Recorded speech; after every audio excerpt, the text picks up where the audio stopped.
Hi everyone. So yeah, a little bit about myself. As Daphne just introduced me, I'm actually working as a freelance wildlife photographer and filmmaker in Hong Kong right now.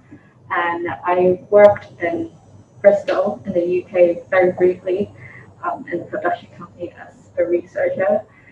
Uh, and now I'm back in Hong Kong making films and videos for various NGOs and also local TV channels such as RTHK, um, making wildlife documentaries. So don't know whether you guys have seen many wildlife or environmental documentaries. So if you have any expectations of wildlife or environmental documentaries, you might want to know more about nature and wildlife or know more about environmental issues for if you're watching these documentaries, or you probably are just looking for some entertainment, I don't know. So a little bit about the differences between wildlife documentary and environmental documentary. So wildlife documentary usually highlights wildlife, so flora and fauna and the natural environment. So it usually focuses on the behavior and story of the wildlife. So usually it's just different behavior sequences or relationships between different species of animals, and it's mostly entertainment orientated. So there's not a lot of conservation messages. So everyone can watch it. It's not like when you switch on the TV, when you get home, you don't really want to watch something that's like really depressing, like oh the world's like going to doom or something. So so that's why wildlife documentaries are usually stays very entertainment orientated. And for environmental documentary, it usually focuses on the environmental issues and it's more realistic. Unlike wildlife documentaries, it's usually very scripted and only focuses on how the drama unveils. And environmental documentaries also advocates for the environmental issue that it is focusing on, and usually tries to arouse some attention to that environmental issue. So it's usually not so easy to take in when like it's usually quite depressing. So mostly it's for people who are already interested in the environment, and when they watch this documentary, they probably want to know more about this environmental issue and how they can help. For wildlife documentaries, you probably know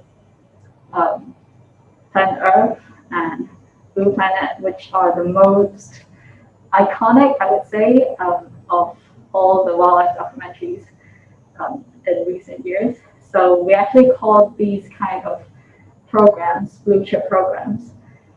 So blue chip programs are usually very iconic. It's very high production budgets, and it usually relies on animal behaviors to tell the story. So usually it's just sequences of animals doing the thing, hunting, or anything that's dramatic. And there's a voiceover that is explaining what is happening and kind of adding a little bit of drama to the sequence as well. And as I've said, it's very high production budget, so usually technical execution is very high.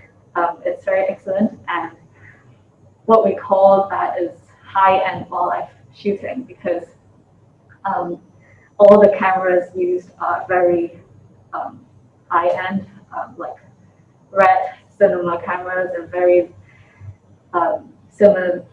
The approach is very cinematography. So it's not very. It's all the kit is very expensive and heavy, which I can show you with the photo. And usually for blue chip programs, there are no humans that exist in the wild, which is actually not the case, because usually on African savannas, there are always people herding on the savannah, but usually these blue chip programs will present nature as very pristine, and there's like no one affecting these wildlife, and it rarely mentions conservation issues very directly, because of the high production budget. What the channel does is they pre-sell this series to different TV channels across the world. So yeah, it has to be very sellable in a way, so not depressing and not mention too much of conservation issues. So this was a photo. These were photos that I took when I was a researcher back in Bristol. So usually these TV or film productions consist of the office part and like when you're out in the field shooting. So when you're in the office, producers, researchers are working on the storylines. And so as a researcher, I had to contact like scientific researchers and ask them, oh, if you have any interesting stories, behavior sequences or new behaviors that we can film that suits that film or suits that program. And we also send kit out to the camera operators. So yeah, on the photo it's very small shoot, so it wasn't a lot of kit, but usually if you have the opportunity to meet BBC crews, usually it's like 4 people pushing 40 trolleys in an airport, which is crazy, but yeah, that's the way it is, because they need a lot of kit to shoot in the wild, and also a lot of kit to survive in the wild, because we might be going into somewhere that's very cold and they need a lot of clothing. So yeah, that's what we did in the office. And out in the field is usually, because you're in the wild, and all these places are usually not very easy to access. So it's usually around at least 5 hours of driving away from any town. So usually these shoots will last from around 2 to 3 weeks to as many as 3 months or half a year. And yeah, because of it's hard to maintain such a large crew. So it's usually just a camera operator, producer, a camera assistant, field assistant that's out in the field shooting. So all these camera operators will have a short list of storyboard that the producer gave them to complete the sequence. So that's how usually wildlife documentaries work. And I don't know whether you guys have seen Planet Earth, this first series of Planet Earth. You guys might be very young. They saw Planet Earth 2. Okay, so Planet Earth was released in 2006. So I was really young at the time as well. And then Planet Earth 2 was released in 2016. So like after 10 years, what's changed is that Planet Earth first series was shot on film.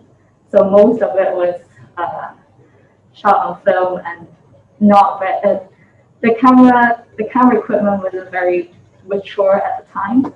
And then Planet Earth 2 was one of the first 4K series, wildlife documentary series. And the camera equipment and technology matured, and as you can see from Planet Earth 2, they used a lot of wide angle and a lot of gimbal. So because of these stabilization systems that has matured over like the last 10 years, they had a lot of choices when it comes to getting close to wildlife and getting the audience to be immersed into the environment. And they also could use remote cameras to get closer to wild animals than we personally can. So such as snow leopards. So they worked with scientific researchers and knew where the snow leopard would mark the territory and then place the remote camera there. So they had the opportunity of getting really close to an animal that we usually can't. We can just observe from really far away.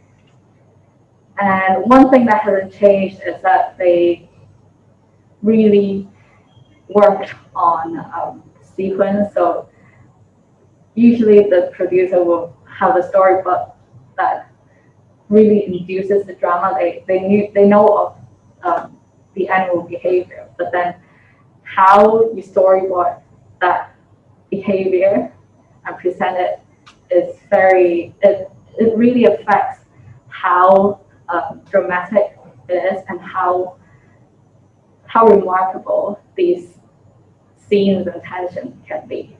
So like that is how a producer would like make a mark on how this sequence will just stay on an audience mind after watching it. But these blue chip programs have also been said to be quite controversial nowadays because we're kind of moving into a period that is we need more conservation issues in these programs because so many people are watching it, and we're not getting these conservation messages because these blue chip programs are still have to be sold throughout the world, and they're very conscious of whether putting in too much of these messages would drive away potential buyers, such as just local TV channels. So yeah, there was one very famous TV critic that said that blue chip programs were lulling the huge worldwide audience into a false sense of security because all of the nature and the wildlife that was presented in these blue chip programs is very pristine, and you can't really see deforestation happening or plastic pollution that's going on. So it's kind of an escapist wildlife fantasy, if you have to say that. So yeah, that is one of the bad things people could say about blue chip programs because it's very entertainment orientated. But then Planet Earth 2 actually is one of the first blue chip programs to include human elements. So episode 6 was cities. So they showed how humans affects the environment and have threats to wildlife. So it's kind of touching on conservation issues very lightly. And they also had a sequence that showed sea turtles that were just hatched on the beach. And usually they follow the moon to get to the sea, but then they were disorientated by the street lights, and they headed towards the street lights, and then they got crushed on the road. So this was one of the most, I would say, forward move by the BBC because they don't usually put these kind of gruesome pictures into a blue chip documentary. So yeah, it was a very brave move, and it was also received quite well when it was broadcasted. So yeah, so BBC is also making changes because conservation is getting more and more important these days, and it's moving into the mainstream media. So the BBC is they can put more conservation issues and messages into these blue chip programs. And environmental documentaries. So what you've just seen, my film briefing room was, I would say, an environmental documentary because it focuses on environmental issues, and all these other environmental documentaries. The Cove, that was about the killing of dolphins in Japan, and Chasing Ice is about global warming. So yeah, I would recommend you guys to watch these environmental documentaries as well, because they're very strong, and yeah, you learn a lot about the issue. And there are also many types of environmental documentaries. So I would say my film was a campaigner style documentary because it speaks for Chinese white dolphins and speaks for the researchers who were kind of trying to raise people's awareness about what the Chinese white dolphins were facing. So these styles were actually defined by a Taiwanese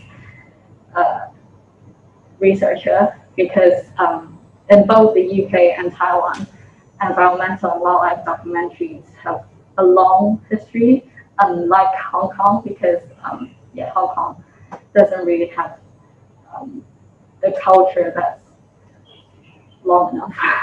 So there's also the artistic style of environmental documentaries. So it usually only presents the environment problem very aesthetically, but then they don't really delve into the reasons behind the problem. So they don't point fingers at who's causing the problem. And it really depends on the audience reflecting after watching the documentary about the source of the problem.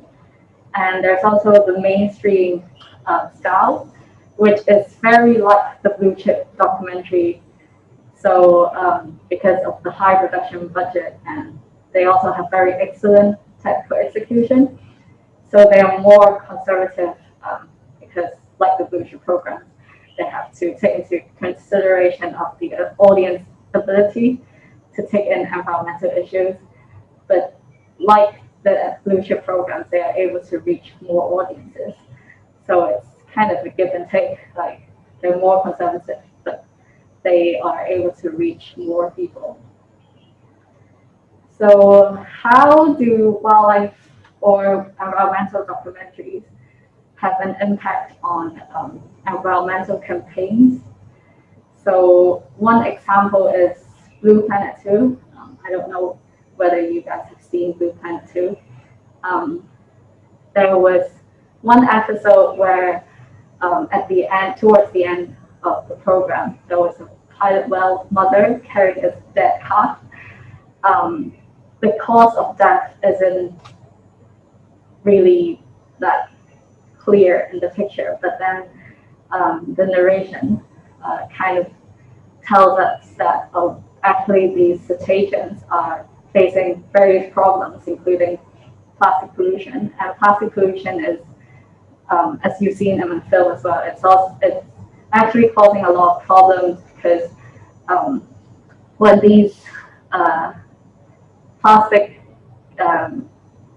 when plastic pollution is very serious in the ocean, these microplastics will absorb the chemicals in the ocean, and then small fishes eat them, and then throughout the food chain it will kind of all accumulate in these bigger predators, cetaceans in the ocean. And when these cetaceans give birth and try to raise their calf can't take the toxic breast milk from the mothers and they die. So that's how they try to present actually this pilot well mother carrying a dead calf. They have feelings as well because this mother isn't she doesn't really want to let go of her dead baby. And yeah, it was a very strong sequence, and it also had a lot of people discussing the sequence the day after. So this was a tweet that was Michael Gove.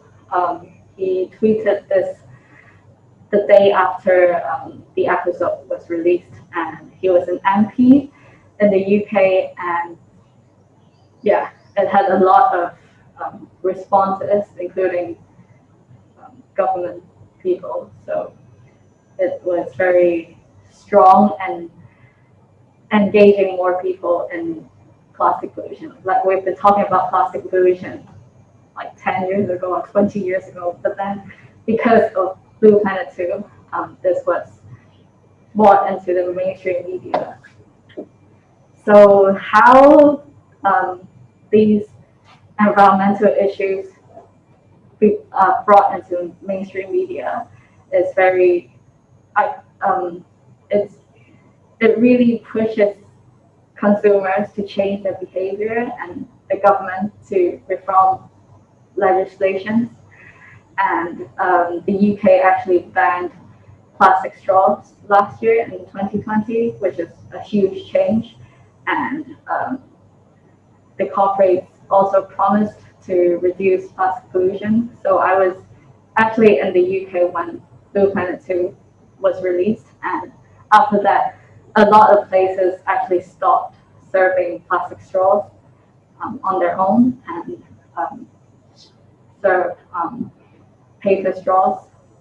So it wasn't even, they weren't even waiting for the government to reform the legislation, but yeah, the consumers' behavior change pushes the corporates to reduce plastic pollution as well. So this was how Blue Planet 2 really had an effect on the UK's plastic pollution thing. So also, I don't know whether you guys have been watching TV, because I haven't been watching television for the past year. I actually don't really know how my television at home works. So this chart was done by the BBC. There was a very similar study that was done in Hong Kong, but I couldn't find the chart that shows this. But this is how the viewing habits are changing across the world. So people are watching less and less TV and more streaming, online streaming, and YouTube. So this is very change. It's a very big change in the production world, because we used to really focus on television productions, but now more and more production companies are turning to online streaming platforms such as Netflix. So the majority of these online streaming platforms really open up the space for documentary screenings, because not only are we watching really beautiful blue chip programs on places such as Netflix, but you have the will to watch environmental documentaries on your own if you feel like it. So yeah, usually before that you might have to go into a cinema and see environmental documentaries, or you have to buy a DVD for it, but now you can just watch it on your own. So, and for Netflix in 2021, there are actually 203 million subscribers, which is a huge increase over the past year. So they're getting more and more people to watch the program. So is actually a very big thing, and yeah, all these environmental documentaries can be seen on Netflix, and I highly recommend you guys to watch it as well. And the other thing that's very it's a big change in the industry is that we've been watching television for entertainment, but then when you put in conservation messages, it's you really need to offer a solution to your audience, because when you see that, oh, I really want to help make a change for this issue, but then I don't know how to help. So production companies are actually putting more and more effort. They actually have a digital team nowadays to build a website that promotes nature conservation. So this is a BBC website. It's 7 Worlds, 1 Planet, and you can, yeah, it's a very great blue chip program as well, and they have get involved box in the website, so you can know how you can help for the conservation issues you mentioned. And Our Planet is one of the first blue chip programs that was on Netflix a few years ago, and is actually on YouTube as well. So I think they spent like 5 years making this film, and it's very beautiful, and it's also one of the first blue chip programs to be shown on Netflix. And yeah, so this is the website they made for the program, and they have a lot of information about the stories they told in the series, and also they have like an action box that you can see, because Our Planet is actually a production that collaborated with WWF, and yeah, it's a huge change to the industry, because people are putting more and more effort into the digital media resources. So about potential for wildlife and environmental documentaries in Hong Kong, it's actually, there's not a lot of resources and people who are doing wildlife or environmental documentaries in Hong Kong, because back in the UK, you have, for a documentary, you would have a whole team of people who are who will be producing, or who will be researching, and who will be managing the money, and the editor, and so it's kind of a very organized team, and a very big production. Whereas in Hong Kong, it's usually just 2 or 3 people who are working on like a program or a documentary. So there's not a lot of money to support these productions, but then there's also more and more opportunities, because over the past year we've been doing more video and film productions, and yeah, so local TV programs, local TV channels are also catching on, and yeah, I'll talk a bit more about that.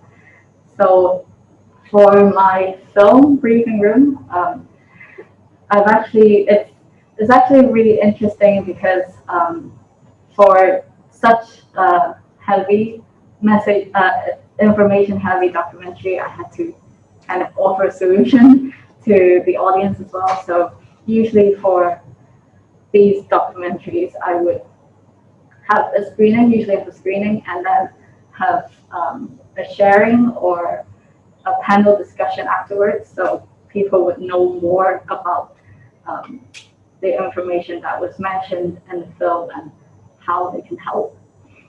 So the reason I chose the Chinese white dolphins for for my final year project to make this film is because I saw the news about WL212 that was mentioned in the film.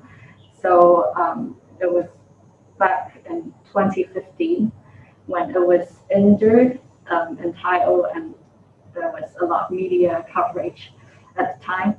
And I actually haven't seen a Chinese white dolphin before, and that news really caught my attention, and I started to learn more about how the Chinese white dolphins are facing a lot of threats, and they're facing more and more threats over time. So I wanted to make a film to raise awareness for these Chinese white dolphins and hopefully help them and voice out for them and raise more attention. And don't know whether you guys have seen a Chinese white dolphin in Hong Kong before.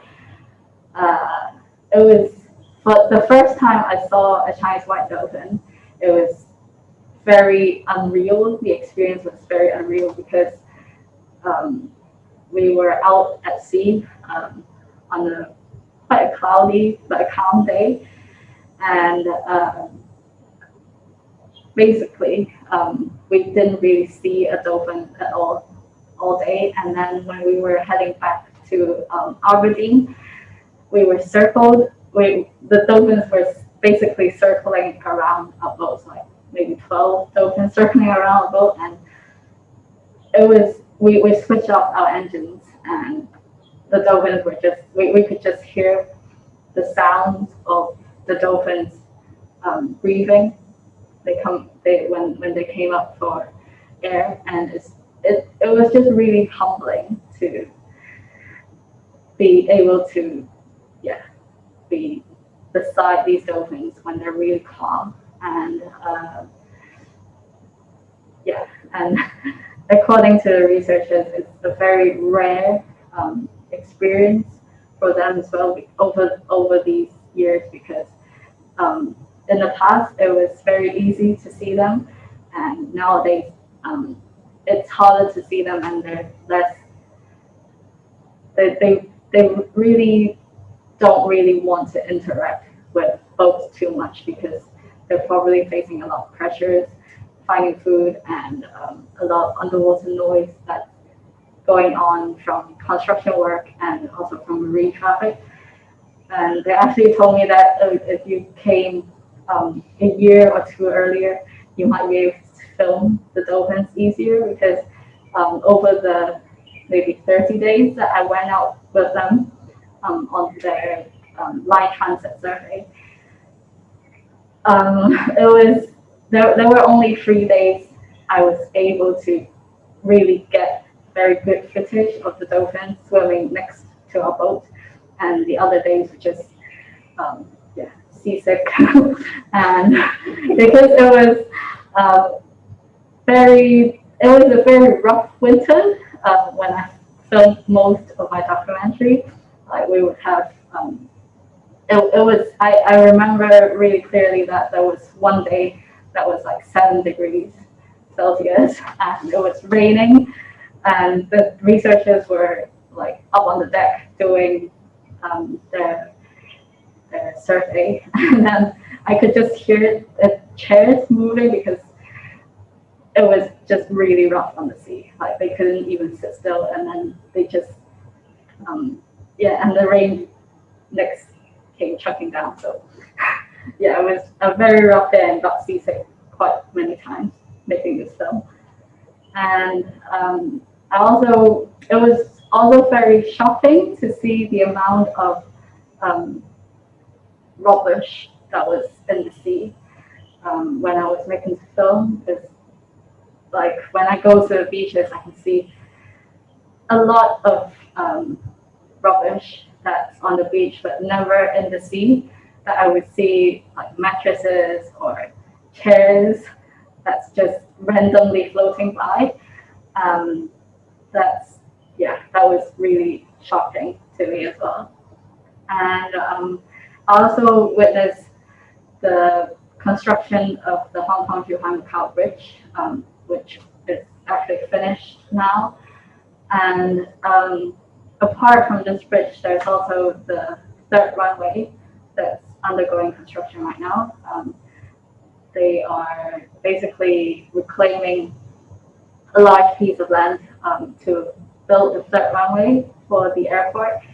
And when I was making the film, the sea was still there.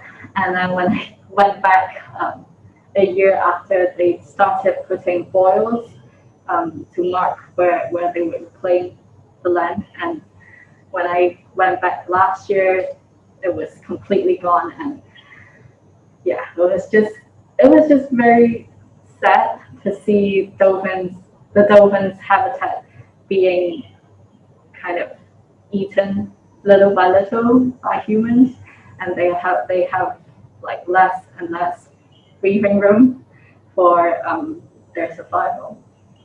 And they're also facing a lot of problems, as you may have seen in the film, from marine vessels. Actually, this year and last year, because the high-speed ferries have been suspended because of the COVID situation, I've seen more and more dolphins. It's not the numbers. I can't say for sure it's higher, but then the time they stayed together in pod was longer because there weren't as many disruptions from the marine traffic. So it was a great sign to see, but also very worrying because when the high-speed ferries resume, they would have less space, and we wouldn't be able to see them as easily in Hong Kong. And they also have the problem of basically marine rubbish that catches onto their body. So this was the dolphin that's nicknamed Ropey by the researchers. So over maybe 10 years or 8 years, there was a rope that cut its dorsal fin, and it stayed on there for 8 to 10 years. And then finally, there was the rope came off, and the dolphin was left with a cut dorsal fin, which is a lot of what the Chinese white dolphins are facing. You can see a lot of marks and basically marks from collision with boats, or just signs that they were hurt by some man-made objects. And it really shows that they're having a hard time living by humans, but then they've been adapted to live right where the ocean meets the river meets the ocean, and that's where a lot of humans live as well. So it's not even just in Hong Kong that the numbers are decreasing. It's over the whole population, including in the Pearl River, because the Hong Kong population is a part of the Pearl River Delta population, and the numbers are just dropping really quickly. And these are the researchers that I went out with. So, and the reason I made this film was to kind of raise awareness for the white dolphins, and I kind of achieved that by kind of attracting more attention from the media, but that there's not a lot of change that my film brought about, apart from the media attention, because in Hong Kong it takes a long time to build a marine park, and usually it's the economic developments and just developments that comes before conservation. So I wouldn't say my film made a lot of changes apart from raising a bit of awareness and have a bit of media attention for the Chinese white dolphins.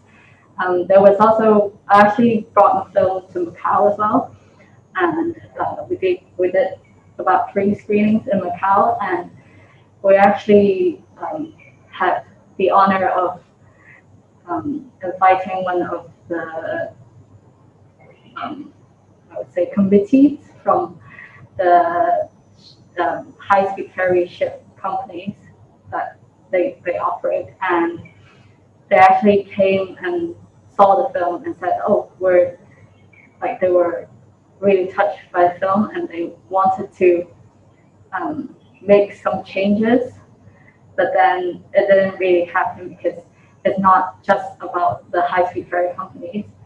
Like if they want to reroute the high-speed ferry routes, it's also, they also have the government decide that as well, and yeah, it's a long time to make a change for the marine side of things. And one of the more recent marine parks that they built was West Lantau Marine Park, and it took 20 years for them to make that marine park. So yeah, it's a very slow and long process in the marine conservation world.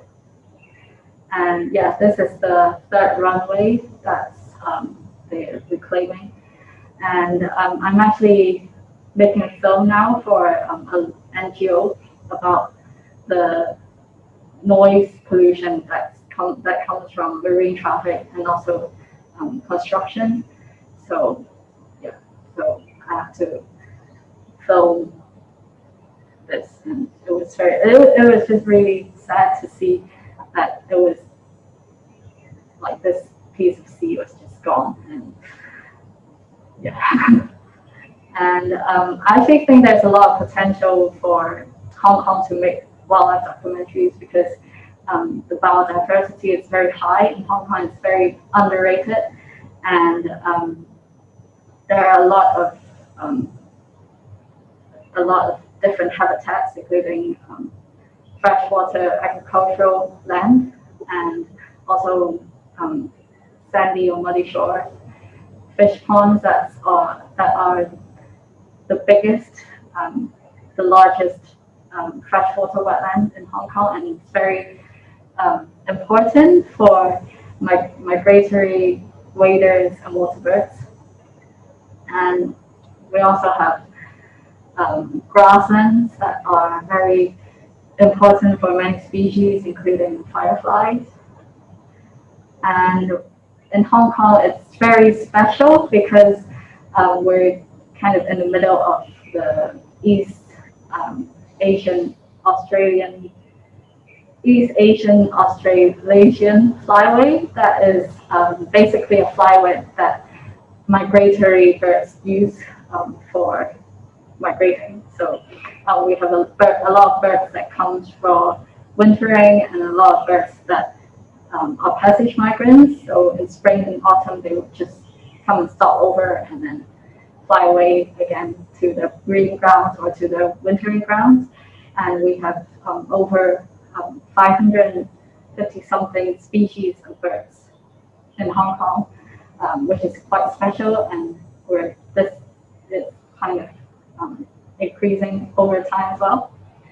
And we have many species of snakes, 40 something land species of snakes, and it's quite high for such a small place, because in the UK there's only 3 species of snakes for such a big country. And in Hong Kong we already have 40 something species of snakes, and we also have a few species of sea snakes, but I haven't seen them yet. And we also have 25 species of amphibians.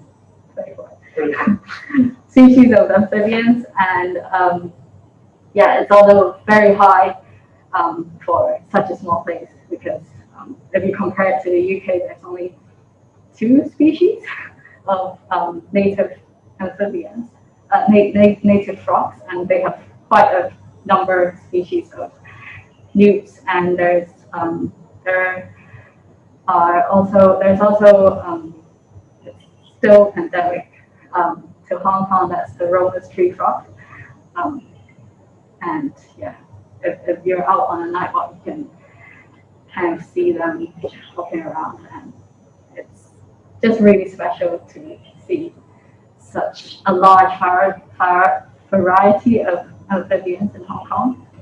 And we also have a really high species of invertebrates and vertebrates in Hong Kong. So yeah, just go out and explore the wilderness of Hong Kong. And we have here a wild boar that is having a bath, a mud bath, which is pretty special because they are getting a very bad name in Hong Kong for kind of just eating out of rubbish, because people have been feeding them.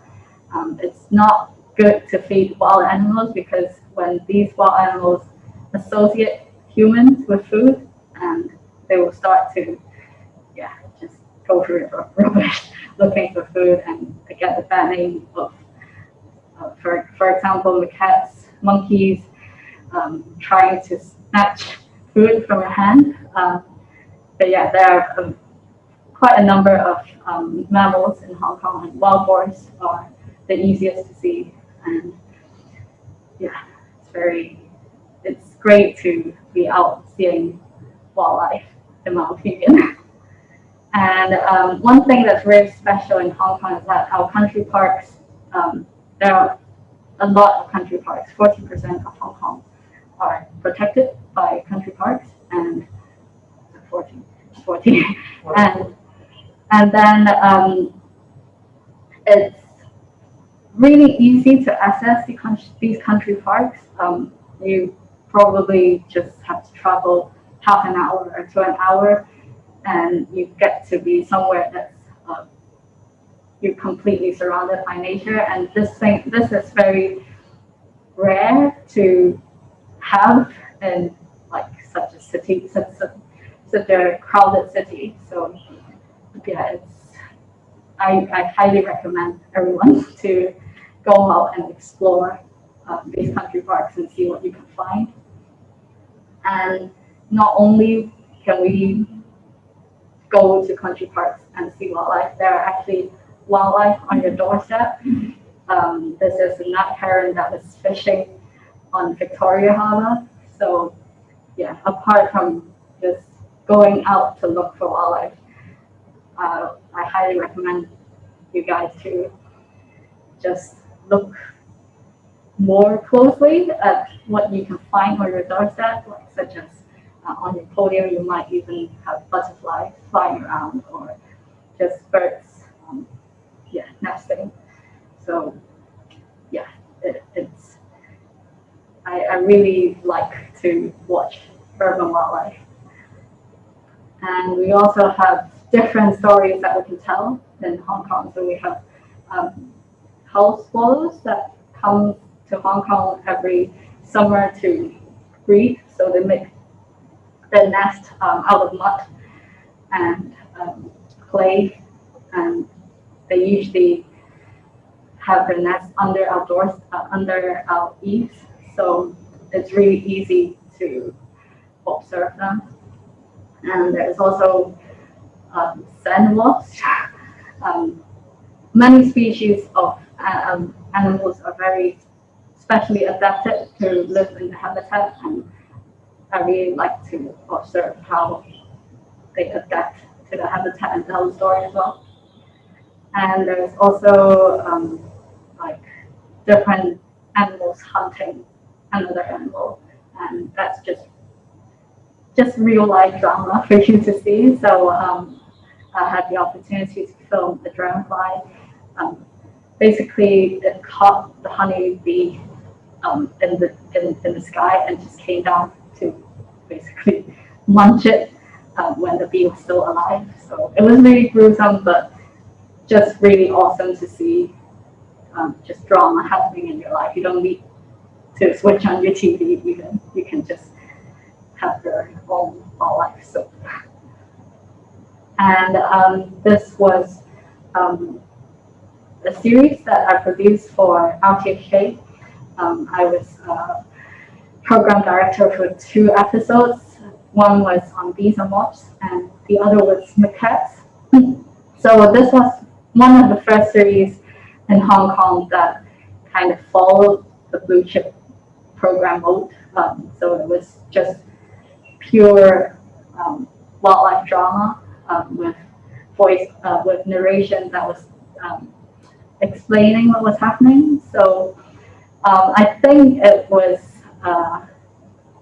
well received, I think, and I think it's also a very it's a great first step for Hong Kong to make these documentaries, because I think although blue chip documentaries have their limitations, but they can, because they are very entertaining, they can reach more people. And in Hong Kong, I think the environmental awareness is not as high, so these programs can actually get people to kind of start to be interested in wildlife. And when these people have like an interest in wildlife and nature, you can start to kind of feed conservation messages like, oh, bring away your rubbish, and when you visit country parks, and don't feed wildlife, that kind of stuff. So yeah, I think it's a great start, and we're actually releasing season 2 this year, and yeah, hopefully you guys can support as well. And I'm gonna talk a bit about the macaque series I made as well. This series, this episode actually focuses on how a macaque family works, so how they maintain order in such a close-knit hierarchy. So basically, all these families, I would say tribes, have an alpha male, and apart from the alpha male, all the, I would say, high-ranking macaques are females.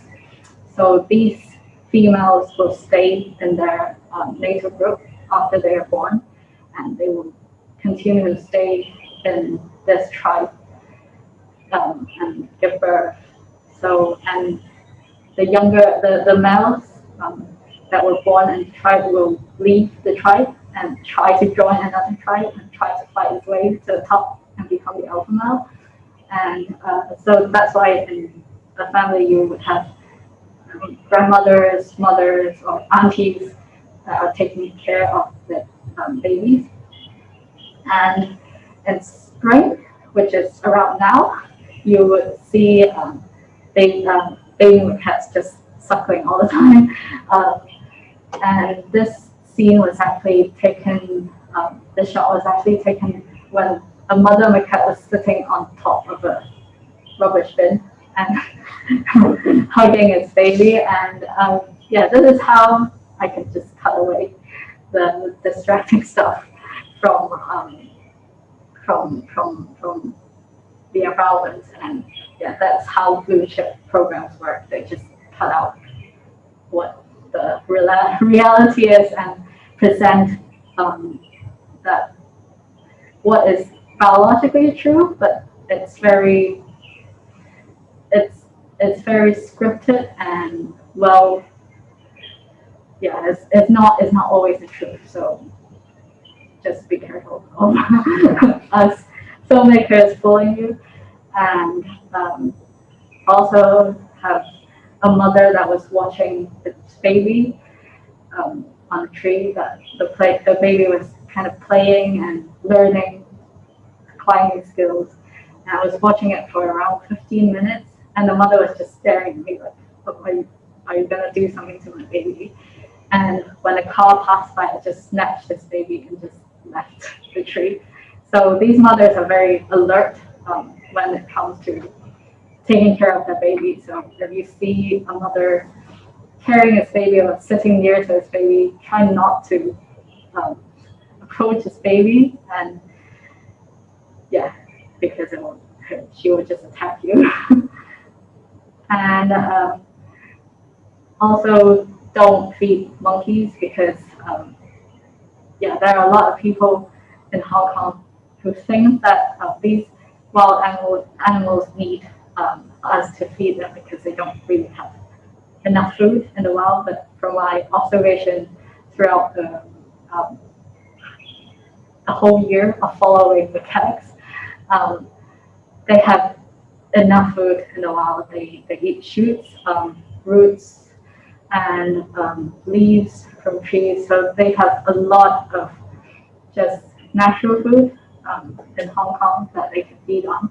And how baby macaques learn is they watch the adult macaques. So like this adult macaque is just eating, and on the next tree is just the baby macaque watching the adult macaque and just trying to eat a leaf. And it was just probably not enjoying the leaves and just hopped away after trying. And you can, if you want to see the whole episode, you can see it on RTHK's website as well, or YouTube. Just search for the series name. And there's also one thing I found really interesting is that macaques will eat soil.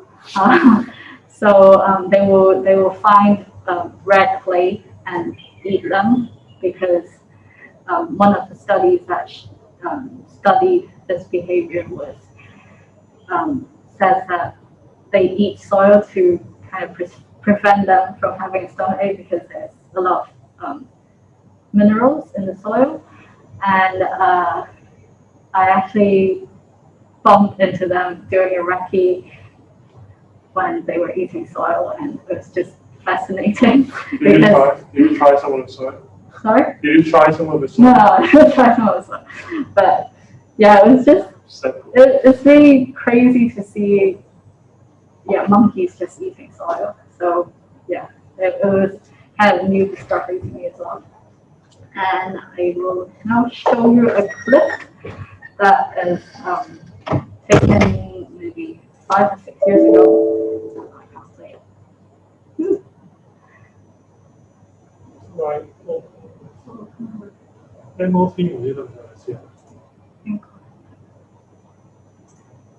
Can you see this? So let me play it again. It's just, it happened a bit quickly. Or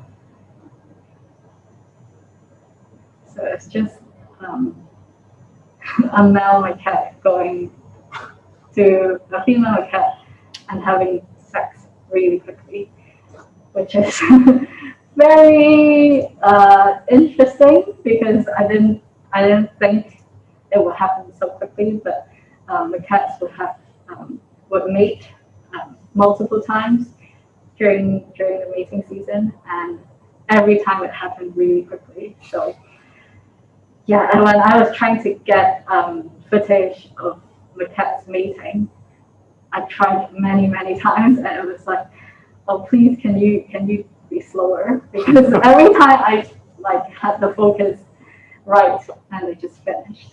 So yeah, I tried many times to get footage like this. And yeah, if you're out in the wild, out where the monkeys are, during autumn, you'll see they're just sitting around, and suddenly they will have sex. So it's like real life porn happening right in front of your face. So yeah, a lot of wildlife drama that's happening around you all the time. So just go out and explore. And about finding wildlife stories, about looking for wildlife, I would recommend looking at these websites for as a start. So SGBIS, they have an app as well. So it's called, the full name is called Hong Kong Biodiversity Information System, and it's they have the more common species on there, so you can just go on the app and have a search of what you just found, and maybe you can see some information on there as well. And Hong Kong Wildlife.net was a forum, and it's now more active as a Facebook group, and I think they have a Weibo group as well. And most of the time, people will probably be just sharing their observations or asking for ID of wildlife. So I think it's a very good group to join as well.